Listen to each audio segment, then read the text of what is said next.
Obwakabaka bwa Buganda nga buyita mu mumyuka wa Katikkiro asooka Hajjitwa Kawase Bukungubagidde yali omubaka wa Paalamenti owa Lubaga South Paul Kato Lubwama eyafudde mu kiro ekyakeesezza olunaku olw'eggulo. Kubagizza Ssaabasajja Kabaka n'Obwakabaka olw'okubibwako omulongo Kato Lubwama yabuuse.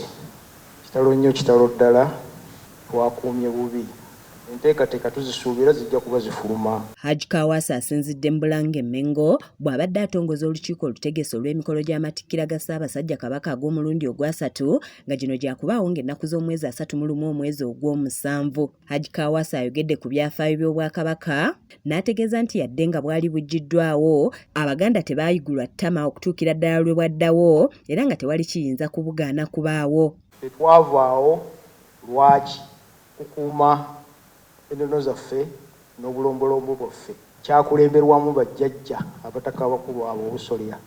Ayogedde ku masiga okutambulizibwa Obwakabaka n'awa n'omulamwa gw'omwaka guno emikolo kwe gigenda okutambulira ogugamba nti tuwagire ebika byaffe tunyweze Namulondo. Mwaka mukulu nnyo nga tujaguza emyaka ameka 3. Omulamwa guli nti tuwagire ebika byaffe tunyweze Namulondo. Oluvannyuma atongozza akakiiko nga kano kakulemberwamu ssentebe minisita w'ensonga z'enkizo David Mpanga nga waakumyukibwa minisita w'obuwangwa n'ennono Kyewalabye Male kw'ossa n'abalala era n'alangirira nti emikolo gino gyakuyindira mu lubiri lwa Baffe Mengo mu nkola ey'ekinnassaayansi era nga kwakwetabwako abagenyi babale. Oweekitiibwa Mpanga mu bigambo bye bw'ati bw'asuubizza Obuganda era n'alambika ne ku nteekateeka y'emikolo gino.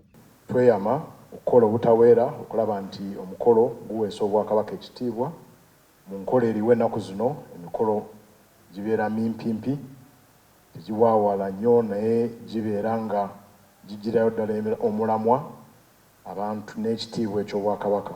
Mu ngeri y'emu abantu ba Kabaka okuva mu ssaza ly'e Buluuli bawanjagidde ab'ekitongole ky'Obwakabaka ekivunaanyizibwa ku ttaka ekya Buganda Land Board okubaako kye bakola ku kibba ttaka ekyegirisiza mu kitundu kyabwe naddala eryo ery'ebitebe by'amagombolola bye bagamba nti bingi byolekedde okusengulwa. Tuli mu dduka abantu abamu bafa naye awo we tusabira obuyambi kubanga abaavu afuusa abaavu. Kalyo balitumazeeko bannange musituke. Naye gombola tetulinayo ttaka wadde. Buganda Land Board bajje batuyambeko mu nsiitaano gye tuliko tusobole okuba nga tununula ku ttaka erimu.